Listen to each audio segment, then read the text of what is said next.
Que a doce paz do Senhor Jesus esteja no seu coração. Seja muito bem-vinda a mais uma aula da nossa EBD Online. Eu sou o professor Givanildo Tavares e hoje vamos estudar a última lição do trimestre em defesa da fé cristã, perseverando na fé em Cristo. Uma lição preciosíssima. Nesta lição, nós não vamos estudar a doutrina da perseverança dos santos, ou seja, aquela perseverança da salvação, que diz: aquele que perseverar até o fim, este será salvo. Este não é o objetivo desta lição. Essa perseverança na fé em Cristo aqui é a perseverança na doutrina, no conhecimento da palavra de Deus. Essa é a proposta do termo fé. Às vezes as escrituras tratam o termo fé como o dom de Deus para a salvação. A fé gerada pela palavra. Fala da fé como o dom para operar maravilhas, milagres, em Coríntios, capítulo 12. Mas também fala de fé como a nossa crença, a nossa doutrina. E é neste contexto que a nossa lição vai trabalhar a fé aqui como a doutrina que vem das Escrituras, o nosso fundamento na própria Escritura. Os objetivos da lição são 3, cada um deles está subalternado a um capítulo da própria lição, e você pode ver aqui comigo que o primeiro será mostrar que diante das heresias é preciso ter perseverança. Perseverança naquilo que cremos, naquilo que recebemos. Terceiro, enfatizar a necessidade de sempre aprender com a palavra de Deus. Veja que a lição está focando sempre naquele fundamento, na formação, na doutrina, nos conceitos fundamentais da própria palavra do Senhor. Terceiro, considerar as Escrituras como o fundamento da vida cristã. Mais uma vez, o foco da lição está girando em torno da doutrina, do fundamento, da base, que é a própria Escritura Sagrada. Então, vamos à nossa lição, vamos aprender com este tema tão precioso. O nosso textuário nos diz que, e temos muito firme, diz o apóstolo Pedro, a palavra dos profetas, a qual bem fazeis em estar atentos, como a uma luz que alumia em lugar escuro, até que o dia esclareça e a estrela da alva apareça em vosso coração.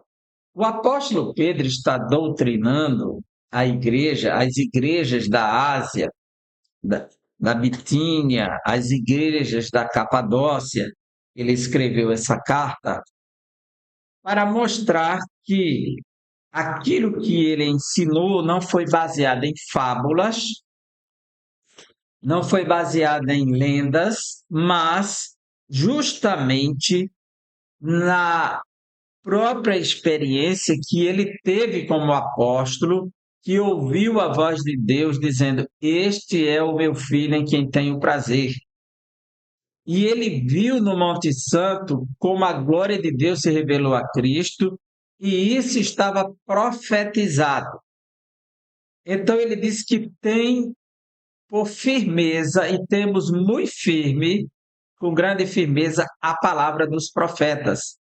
Ou seja, como foi profetizado se cumpriu, as demais coisas também se cumprirão.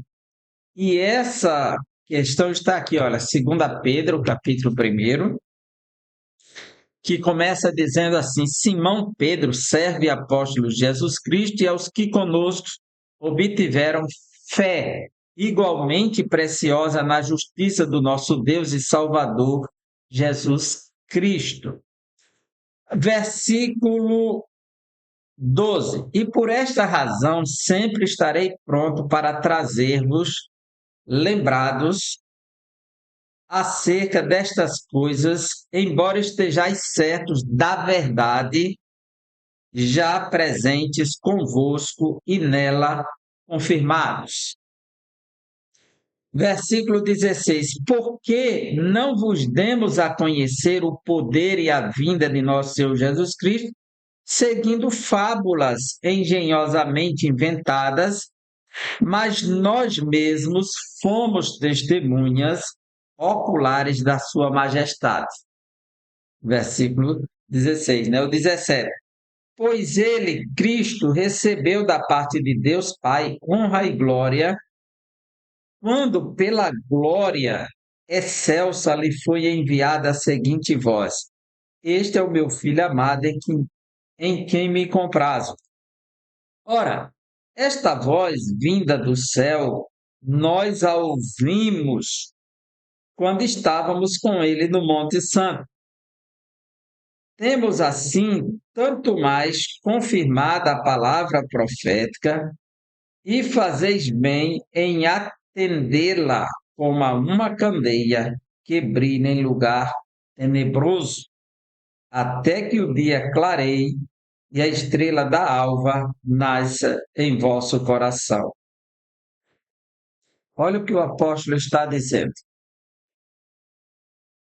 É para ficar atento às palavras dos profetas, como uma pequena candeia, uma lamparina que está iluminando no lugar escuro, tenebroso, que você não consegue ver tudo claramente. Mas quando o dia chegar, a estrela da alva, que é a primeira estrela a brilhar, e o despertar da manhã que começar a clarear a aurora, ela vai iluminar tudo. Então, não precisa mais da candeia porque chegou a estrela da alva. Então, a palavra de Deus chegando em nosso coração, o cumprimento dela, tudo fica claro para nós, assim como a luz do dia que começa e tudo vai aparecendo e fica visível. Da mesma forma, no nosso coração, tudo fica claro, assim como ficou para os apóstolos a palavra dos profetas. Se cumpriu na pessoa de Cristo. Então, devemos estar atentos às palavras dos profetas, porque a estrela da alva vai aparecer em nosso coração e tudo ficará claro. Então, ele diz assim no versículo 20: sabendo primeiramente isto, que nenhuma profecia da Escritura provém de particular elucidação, ou seja, nenhuma profecia vem de uma interpretação pessoal, porque nunca, jamais, qualquer profecia foi dada por vontade humana. Ela não vem da vontade dos homens. Entretanto, homens santos falaram da parte de Deus, movidos pelo Espírito Santo. Então, tudo que foi falado foi porque o Espírito Santo estava conduzindo. Logo, ela é a palavra de Deus, essa profecia. Ela não é produção humana, é produção dos céus. A verdade prática nos diz: a Bíblia Sagrada é o único instrumento moral e espiritual estabelecido por Deus para aferir a nossa conduta diante do Criador, da sociedade, da pátria e da família. Ou seja, a Bíblia é o único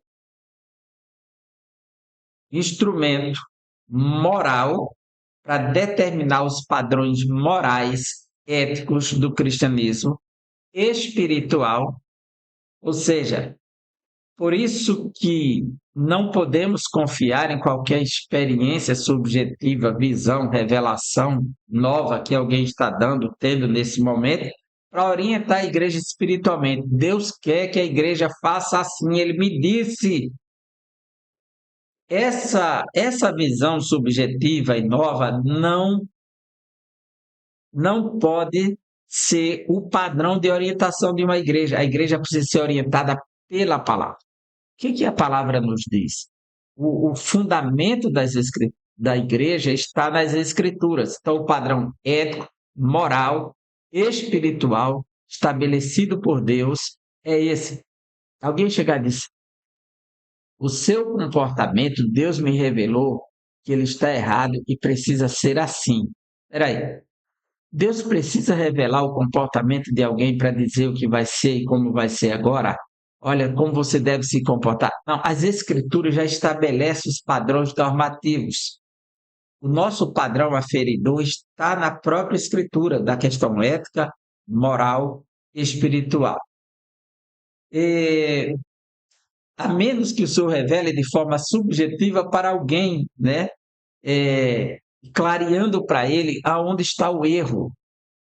Essa é a questão. A não ser, qualquer orientação, ela precisa vir da própria palavra de Deus, da palavra escrita permanente. Mas quando vem uma visão subjetiva, deve ser questionada. Olha, eu tive um sonho com você. Tudo bem, escute, pondere, se for de Deus, ele mostrará aonde está as questões de forma clara, se vem de Deus.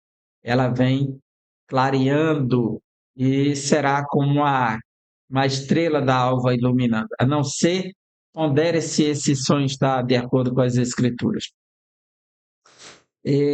Para aferir a nossa conduta diante do Criador.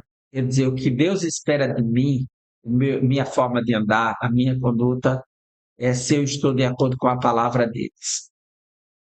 E como eu devo me comportar diante da sociedade? Está de acordo com a palavra de Deus? De acordo com a pátria, qual o meu comportamento ético?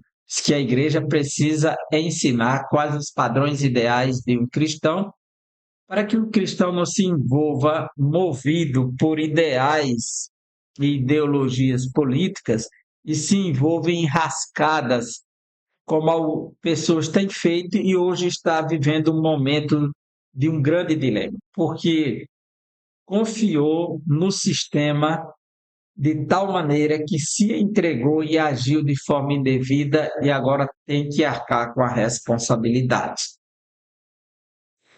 Diante da pátria e da família. O meu comportamento diante da família está sendo determinado pelas Escrituras. Quando eu me comporto fora do que a Escritura determina para mim, então isso compromete a minha vida, a minha história. E nós precisamos ter, de forma clara, os ensinamentos que dizem qual é o padrão de família que Deus quer, qual o padrão de comportamento que Deus quer. E a Escritura estabelece toda essa base para nós. Ética, moral, conduta diante do Criador, da sociedade, da pátria, da família. E quando nós nos comportamos à luz das Escrituras, estamos seguindo a cosmovisão bíblica. Introdução. As religiões mundiais e os movimentos dissidentes, ou seja, aqueles que saíram dessas religiões, são as seitas que se formam,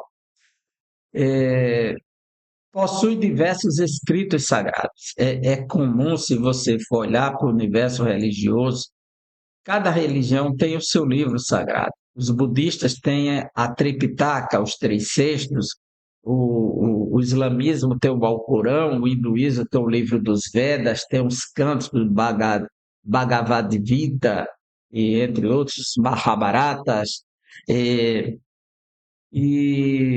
o taoísmo tem o Tao Te Ching, e o confucionismo, os cinco clássicos de Confúcio, entre outros livros. A maioria das religiões tem os seus livros paralelos às suas próprias crenças. Inclusive, as seitas cristãs ou pseudo-cristãs, elas também têm alguns livros que eles colocam como um padrão de autoridade, de valores.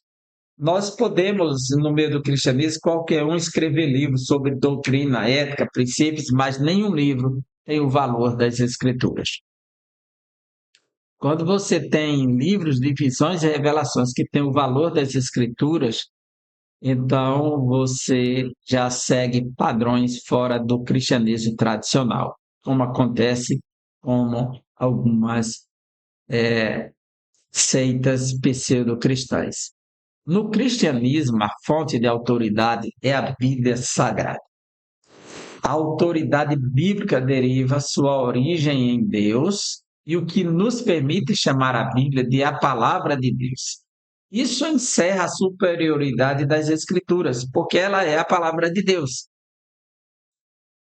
E ela é plena e total garantia de infalibilidade, ou seja, a Escritura é infalível. É aí que vem a doutrina da inerrância das Escrituras. Mas não falta quem indevidamente reivindique essa mesma autoridade. Por exemplo, o Islã defende que o Alcorão é a última revelação de Deus e a mais completa. Os mormons defendem que o seu livro é o livro mais completo de toda a Terra que qualquer outro livro de religião, ou seja, coloca acima de qualquer visão. Então, as pessoas estão sempre reivindicando uma autoridade acima ou até mais do que a própria Escritura. E é aqui onde mora o perigo. Nós precisamos ter firmeza nas Escrituras para saber o que cremos, em que cremos. E isso faz todo um diferencial para nós quando nos apegamos à própria Escritura. Diante das heresias que fazer, os falsos mestres. O apóstolo Paulo escreve a segunda carta a Timóteo para alertar seu pupilo na fé, lhe dar suas últimas orientações e passar o bastão apostólico para ele. Não que Timóteo será um apóstolo, mas que os apóstolos se findam com a morte de Paulo e dos 12. Os falsos mestres. As duas epístolas a Timóteo são classificadas com justiça como epístolas pastorais juntamente com Tito. Então, essas três cartas tratam de doutrinas que envolvem a igreja, os padrões éticos normativos e a instituição de líderes como presbíteros, diáconos e bispos. Essas cartas, elas têm um caráter apologético, porque elas combatem fábulas e genealogias. A gente pode ver em 1 Timóteo como isso está completo no ensino do apóstolo Paulo. Acompanhe comigo 1 Timóteo, capítulo 1, versículo 4. Paulo diz assim: nem se ocupem com fábulas e genealogias sem fim, que antes promovem discussões do que o serviço de Deus na fé. Ou seja, já está combatendo essa visão. No capítulo 4, versículo 7, que ali ficou 47, é 4 e 7, da primeira carta a Timóteo, Paulo diz: mas rejeita as fábulas profanas e de velhas caducas, exercita-te pessoalmente na piedade. Em Tito, capítulo 3, versículo 9, Paulo diz mais uma vez: evita discussões insensatas, genealogias, contendas e debates sobre a lei, porque não têm utilidade e são fúteis. Então, a carta é apologética porque ela está refutando essa preocupação e essa ocupação com coisas desnecessárias. E na carta de Paulo, ele chama de falsa ciência aqueles que buscam o conhecimento oculto, que são os gnósticos, né? Sem dúvida, um combate ao pensamento gnóstico começou a surgir e chegou no ápice no século II. Irineu de Lyon, ou de Leão, foi um grande apologista e escreveu contra o gnosticismo. Ele combateu tal sistema em sua obra Contra as Heresias. Veja o que diz 1 Timóteo, capítulo 6, versículo 20, como o apóstolo Paulo. E tu, ó Timóteo, guarda o que te foi confiado, evitando os falatórios inúteis e profanos e as contradições do saber, como falsamente lhe chama. Então, é necessário ter maturidade para lidar com certos assuntos. Os gnósticos incipientes, ou seja, que estavam surgindo nos dias de Paulo, eles vêm com uma doutrina estranha, e Paulo diz na segunda carta a Timóteo 4, versículos 3 e 4: pois haverá tempo em que não suportarão a sã doutrina, pelo contrário, cercar-se-ão de mestres segundo as suas próprias cobiças, como que sentindo coceira nos ouvidos, e se recusarão a dar ouvidos à verdade, entregando-se às fábulas. Veja como era a situação. Eram falsos mestres judeus que estavam insistindo com doutrinas estranhas, conhecimentos esotéricos. 1 Timóteo 1,7, Paulo diz assim: pretendendo passar por mestres da lei, não compreendendo, todavia, nem o que dizem, nem os assuntos sobre os quais fazem ousadas asseverações. Era um conhecimento que envolvia um pouco da filosofia grega, com o ocultismo egípcio e agora com a lei de Moisés. Esse conhecimento esotérico ele é combatido por Paulo nas cartas a Timóteo, Colossenses e Tito, conforme Paulo diz aqui em Tito 1, 10 e 14. Capítulo 1, versículo 10 diz: porque existem muitos insubordinados, honradores, frívolos e enganadores, especialmente os da circuncisão. O versículo 14 diz assim: e não se ocupem com fábulas judaicas, nem com mandamentos de homens desviados da verdade. É isso que Paulo está dizendo, os falsos mestres judeus. A experiência apostólica. A carta de Paulo a Timóteo, segunda carta, capítulo 3, versículos 10 e 11, ele diz: mas você tem seguido de perto o meu ensino, a minha conduta, o meu propósito, a minha fé, a minha paciência, o meu amor, a minha perseverança. As minhas perseguições e os meus sofrimentos, os quais tive de enfrentar em Antioquia, Icônio e Listras. Quantas perseguições sofri, porém o Senhor me livrou de todas. O apóstolo Paulo, ele elogia o próprio Timóteo justamente por conta disso, a perseverança dele. Timóteo, ele tem um exemplo de fé muito forte e ele tem seguido Paulo de perto. Timóteo, ele se converte quando Paulo faz a primeira viagem para a Ásia Menor.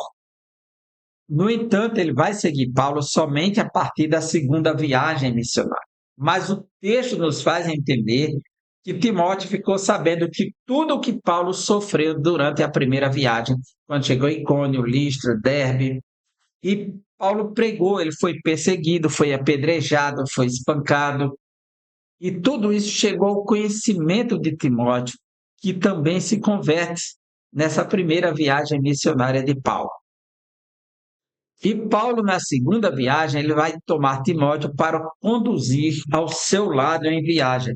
E aí Timóteo, ele vai aprender com Paulo, ele vai seguir nessa experiência apostólica com Paulo e se integra à comitiva de Paulo. E vai ter uma experiência pessoal, vivenciar o que é o sofrimento do apóstolo. Porque se ele viajou com Paulo na segunda viagem, Paulo já vai ser preso lá em Filipos. E Timóteo, ele vai acompanhar todo esse processo, né? Ele vai perceber como Paulo vai deixar ele em Tessalônica e vai descer para Bereia, depois para Atenas. Quantas perseguições! E Timóteo fica por lá dando um apoio à igreja de forma invisível, mas Paulo ele está sendo perseguido porque ele é o líder, ele é o apóstolo. E Timóteo tem acompanhado todo esse processo de perseguição dos falsos ensinadores, dos falsos mestres, a rejeição dos judeus e também as heresias que ele tem que combater. Então, ele vai lembrar tudo isso a Timóteo na última carta, que é a carta da partida de Paulo. Entendendo o querer, o apóstolo Paulo, ele diz a Timóteo, na verdade, todos os que querem. Então, o versículo 12, viver piedosamente em Cristo Jesus serão perseguidos. Então, esse 3 e 12 ele é muito importante, todos os que querem. O verbo querer, que aqui está presente, é mais que um simples desejo, mas uma resolução, ou seja, um propósito de coração. É uma vida com propósito. Todos os que querem viver com propósito. É esse sentido da palavra querer que está aqui, porque essa palavra ela tem um sentido muito importante. É uma vida com propósito. Sofrer pela causa do Evangelho é motivo para glorificar a Deus, porque sobre vós repousa o Espírito da glória. Veja como é importante estar com a vida definida para Cristo, servir a Cristo. Então, querer seguir a Cristo, viver piedosamente, ou seja, uma vida submissa aos propósitos de Deus, aos princípios de vida. Eles padecerão perseguições, mas as implicações por isso é que o versículo 13, Paulo vai mostrar que os combates que ele, tudo que ele sofreu, estava dentro da vida cristã, que a vida piedosa ela atrai esse tipo de rejeição, de perseguição. Então, quais as características dos enganadores, dos perseguidores? O capítulo 3, versículo 13, diz assim: mas os perversos e impostores irão do mal a pior, enganado e sendo enganados. O termo enganadores ou impostores é goes, em grego, uma palavra que aparece uma única vez no Novo Testamento, é o que chama de rapax legomena, e nenhuma vez na Septuaginta, ou seja, no Antigo Testamento grego. Esse termo era usado na literatura grega clássica como embusteiro, impostor, feiticeiro, charlatão, enganador. Logo, os enganadores não passam de embusteiros, impostores, feiticeiros, charlatões, encantadores, tudo isso. E Paulo enfrentou tudo isso. Isso aqui era sofrimento para Paulo. Que todos que querem viver piedosamente padecerão perseguições. No entanto, isso indica que o apóstolo está se referindo a ensinadores e doutrinadores de mentiras, falsos mestres, em nada diferem dos falsos doutores. Nem o deles tem um futuro promissor, porque a segunda carta de Pedro 2, de 1 a 3, diz que o juízo aguarda todos eles. Aprendendo, sendo inteirado e sabendo. O apóstolo Paulo lembra a Timóteo, nos versículos 14 e 15, de quem Timóteo aprendeu as sagradas letras. Ele diz: você, porém, deve permanecer fiel àquilo que lhe foi ensinado. Sabe que é a verdade, pois conhece aqueles de quem aprendeu. Então, conhece aqueles. Logo, o que se pode concluir é que Timóteo aprendeu de Eunice, sua mãe, de sua avó Lóide e do apóstolo Paulo. A vida de Timóteo é interessante porque o seu pai é grego, não cumpria a palavra de Deus, não era crente em Deus. Não permitiu que Timóteo cumprisse o selo da justiça, que era a circuncisão. Timóteo não era circuncidado ainda jovem. Um judeu, ele é circuncidado no 8º dia de nascido. Se a sua mãe e a sua avó são judias, como pode Timóteo, sendo judeu, não ter feito a exigência de Deus, que disse se não realizasse, seria excluído da nação de Israel? A circuncisão. Timóteo, para um judeu, ele era um incircunciso, um gentio, que nunca foi circuncidado. Então, quando Paulo encontra Timóteo, ele será circuncidado por uma questão cultural, não para ser salvo, porque ele precisava entrar na sinagoga. Mas uma coisa não faltou que estava acima da circuncisão, que era o mandamento, a palavra de Deus. E Timóteo foi instruído na palavra. Veja a segunda carta, capítulo 1, versículo 5. Pela recordação que guardo de tua fé sem fingimento, a mesma que primeiramente habitou em tua avó Lóide e em tua mãe Eunice, e estou certo que também está em ti. Essas mulheres participam de forma ativa na formação de Timóteo, na fundamentação de Timóteo. E Paulo, ele afirma: tu, porém, permanece naquilo que aprendeste e de que foste inteirado, sabendo de quem o aprendestes. Como coloca aí essa tradução NVT, de quem aprendeu. Permaneces naquilo que foi ensinado, daquilo de quem aprendeu. Então, Paulo, ele também faz parte daqueles que ensinam, porque agora veio a fé cristã. O capítulo 2, versículos 1 e 2. Tu, pois, meu filho, fortifica-te na graça, Paulo está dizendo a Timóteo na segunda. E o que de minha parte ouviste, da minha parte ouviste. Através de muitas testemunhas. Isso mesmo, transmite a homens fiéis, também idôneos para instruir a outro. Então, Timóteo foi instruído por Eunice, por Lóide e por Paulo.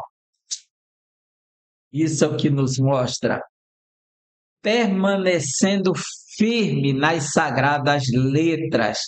O versículo 15 diz: e o que desde a infância sabes, as sagradas letras, que podem fazer-te sábio para a salvação pela fé que há em Cristo Jesus.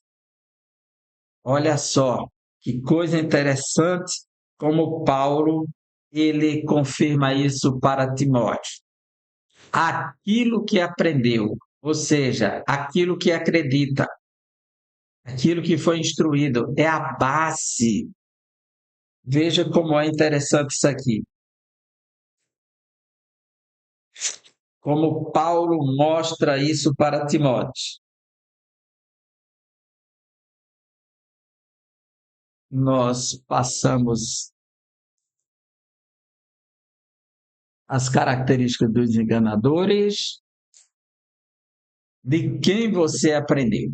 Então, permaneces firme nas sagradas letras. Timóteo é exortado a permanecer firme naquilo que aprendeu, o que acredita, ou de que fostes inteirados. Por duas razões principais. A primeira, porque são as sagradas letras. Isso aqui diz respeito ao quê? A fonte, aquilo que tinha aprendido, as sagradas letras. Sabia de quem tinha aprendido, ou seja, que vem da sua avó e da sua mãe, é a fonte, e o conteúdo que são as sagradas letras. E isso é o que gera firmeza em Timóteo. porque são as sagradas letras, os escritos sagrados, a Bíblia, que ele aprendeu da sua mãe e de sua avó, era uma herança espiritual muito útil para o exercício de seu ministério sob orientação paulina. Aprendemos com isso a importância da educação nos caminhos do Senhor desde a infância no lar. É necessário que os pais tenham a obrigação e a responsabilidade de ensinar as Escrituras para seus filhos como cristãos, pois é isso que fará a diferença na vida deles. A igreja, ela fornece a escola dominical, culto de doutrina e muitos se criam cultos infantis. Muitos trabalham para orientar, mas se os pais não levarem, se os pais não orientarem, como isso vai acontecer? Não podemos cobrar e esperar só da igreja. A responsabilidade começa no lar, na participação da formação do caráter dos nossos filhos. Assim como ensinamos eles a comerem, colocando a comida nas suas bocas, até eles aprenderem a comer com suas mãos, assim como ensinamos a falarem as primeiras palavras e tudo acontece dentro do lar, da mesma forma, o ensino cristão espiritual precisa acontecer. Timóteo não era circuncidado, porque seu pai era gentil, era grego, mas ele não deixou de aprender dentro de casa as sagradas letras.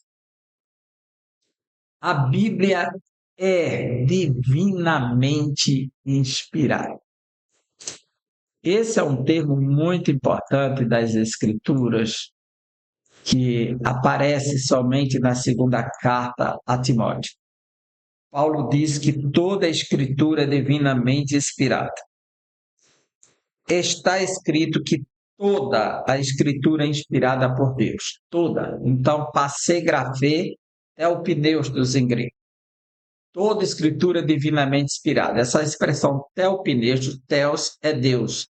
E pneustos de espírito, é soprada por Deus. Tem o Espírito de Deus, tem a inspiração de Deus. Logo, toda a Bíblia ela fornece a mensagem de Deus para nós. Ler a Bíblia é ouvir a voz de Deus. E isso não é apenas uma indução simbólica da fala. Pelo contrário, isso se torna uma experiência viva para quem confia e crê nas Escrituras. Ela é divinamente inspirada, é proveitosa para ensinar, para repreender, para corrigir, para instruir em justiça, para que o homem de Deus seja perfeito e perfeitamente preparado para toda boa obra. É isso que está definido acerca das Escrituras. O termo grego teopneustos, inspirada por Deus, divinamente inspirada, vem das palavras teós, Deus, e pneu, respirar, soprar. É oportuno saber a abrangência da inspiração do texto sagrado, toda a Escritura, não uma parte, mas toda. E também seus autores humanos, os homens santos que falaram, inspirados pelo Espírito Santo, ou seja, movidos pelo Espírito Santo. Os homens foram conduzidos por Deus, pelo Espírito de Deus. Eles não falaram por conta própria, não decidiram o que ia dizer. Deus decidiu que eles iriam falar. Esse caráter especial é único da palavra dos profetas. E isso torna a Bíblia em um único gênero, divino. Ela pode fazer qualquer pessoa sábia para a salvação em Jesus e é proveitosa para ensinar, repreender, corrigir, instruir em justiça. Como o apóstolo Paulo diz a Timóteo,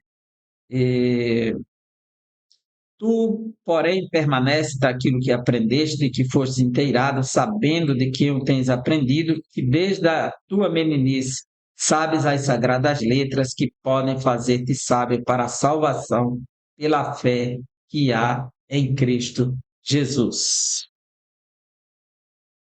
Tendo as Escrituras como fundamento, a autoridade apostólica, a igreja se submete inquestionavelmente à autoridade dos apóstolos do Novo Testamento.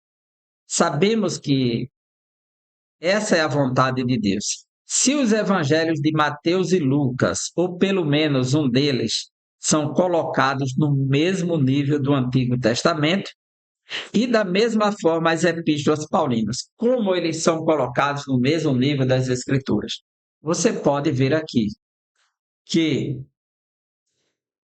a, a, a própria palavra nos mostra que no Antigo Testamento, em Deuteronômio 25:4, está escrito, conforme aqui cito: não matarás a boca ao boi quando trilhar ou quando debulhar. Esse texto está escrito na lei de Moisés, no Antigo Testamento, na escritura do Antigo Testamento. No Novo Testamento, Jesus diz assim: nem quando dá a primeira missão aos discípulos, veja aqui, ó, nem de alforje para o caminho, nem de duas túnicas, vocês não vão precisar nem de alforje para o caminho, nem de duas túnicas, nem de alparcas, nem de bordão, porque digno é o trabalhador do seu alimento. Então, quando você entrar numa casa, se eles oferecerem comida, comam. Vocês não vão precisar do alforje, de duas túnicas, nem de sandálias. Vão conquistar vocês aí agora, ele disse. E na casa que vocês chegar e receberem com paz, se oferecerem alguma coisa, comam, que digno é o trabalhador do seu alimento. O que Deus está dizendo em Deuteronômio é para não fechar a boca do boi quando estiver trabalhando, porque o trabalhador ele é digno de ser sustentado, ele é digno da sua recompensa. Então, alguns colocavam o boi para trabalhar e amordaçavam a sua boca. Amarrava a boca do boi para ele não comer a palha que ele estava trilhando e ele parava para comer aquela palha. Então Deus proibiu essa maldade com o boi. Ele precisava trabalhar e recarregar as suas energias se alimentando. Então Deus disse: não amordace a boca do boi. Jesus chegou e disse: digno é o trabalhador do seu alimento, da sua recompensa.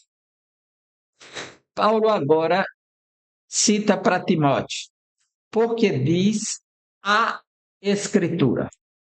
Paulo não diz porque diz as Escrituras, porque o termo digno ao trabalhador do seu alimento, ou da sua recompensa, em outra tradução, só existe nos evangelhos de Mateus e Lucas. E o texto que não fecha a boca do boi que trabalha só existe em Deuteronômio. Paulo juntou os dois textos em um só e chamou de a Escritura. Ele não disse as Escrituras, como o Antigo e o Novo, mas tratou como uma coisa só. Porque diz a Escritura: não matarás a boca ao boi quando debulha. Citou Deuteronômio 25:4. E digno é o trabalhador do seu salário. Citou o Evangelho. Mas Paulo não separou, ele tratou como uma coisa só, como diz a Escritura. Veja como isso é importante, porque aqui Paulo está fazendo uma afirmação da inspiração das Escrituras como um texto só. Paulo não separou o Antigo do Novo Testamento como fosse duas Escrituras ou duas inspirações, ou que aquele passou e esse chegou. Não, tratou como um texto só. Os apóstolos consideravam as Escrituras como um único texto. Já o apóstolo Pedro, ao citar as cartas de Paulo, ele comparou com as Escrituras, que é um termo dado ao Antigo Testamento. Veja como Pedro diz aqui. 2 Pedro, capítulo 3, 16. Como fazem também os falsos intérpretes e enganadores em todas as suas epístolas, falando do apóstolo Paulo, o capítulo 3, vou ler o versículo 15, que fica mais fácil de compreender. 3 e 15. E tende por salvação a longanimidade de nosso Senhor, como igualmente nosso amado irmão Paulo vos escreveu, segundo a sabedoria que lhe foi dada. Ou seja, Paulo, ele ensina na carta aos Romanos, capítulo 2, que a salvação acontece porque Deus é longânimo, é paciente. Ao invés de punir os homens quando pecam, ele oferece a oportunidade de arrependimento. Então, Pedro lembra que Paulo escreveu sobre isso. Aí ele diz, ao falar acerca destes assuntos, como de fato costuma fazer em todas as suas epístolas. Paulo estava sempre mostrando a misericórdia de Deus, nas quais há certas coisas difíceis de entender, que os ignorantes e instáveis deturpam, como também deturpam as demais escrituras para a própria destruição dele. Como fazem com as demais escrituras. O termo escrituras, tagrafê, se aplica exclusivamente ao Antigo Testamento. Então, Pedro diz que as demais escrituras, ou seja, tratou as cartas de Paulo como as demais escrituras. Você está no mesmo nível de inspiração de autoridade apostólica. Tanto Pedro reconheceu as cartas de Paulo, como Paulo associou os evangelhos com os textos do Antigo Testamento. A abrangência das Escrituras, o que nós podemos ver. Em muitas passagens no Novo Testamento, o termo Escritura ou aparece no plural ou no singular, Escritura ou Escrituras, e se refere ao Antigo Testamento, algumas dezenas de vezes. A gente vê em Mateus 21, 42, quando Jesus ele diz o que diz a Escritura, o que diz as Escrituras. Jesus está sempre citando esse termo, as Escrituras. Nós podemos ver aqui no capítulo 21, versículo 42, que diz assim: perguntou-lhe Jesus, nunca leste nas Escrituras a pedras que os construtores rejeitaram e veio a ser a principal pedra angular? Isto procede do Senhor maravilhoso aos nossos olhos. Jesus tanto está citando os Salmos como Isaías, que cita desta pedra angular. Aqui no capítulo 22, versículo 29, Jesus responde: errais não conhecendo as Escrituras nem poder de Deus. Logo, esse termo Escrituras se aplica ao Antigo Testamento. E foi esse termo que Pedro associou às cartas de Paulo. E Lucas 24, 27, que ele diz, de mim está escrito nas Escrituras. João 2 e 22, quando diz que nas Escrituras estava escrito acerca do Cristo. João 5 e 39. Mas o contexto da expressão paulina, toda a Escritura inspirada por Deus, não se restringe apenas ao Antigo Testamento. E como sabemos que esse texto de Paulo, toda a Escritura, não se refere apenas ao Antigo Testamento?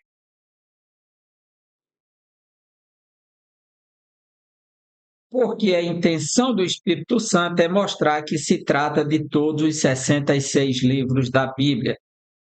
Porque está escrito em 2 Pedro 3 e 2, para que vos lembreis das palavras que primeiramente foram ditas pelos santos profetas e do mandamento do Senhor e Salvador mediante os vossos apóstolos, os profetas do Antigo Testamento e os apóstolos do Novo Testamento.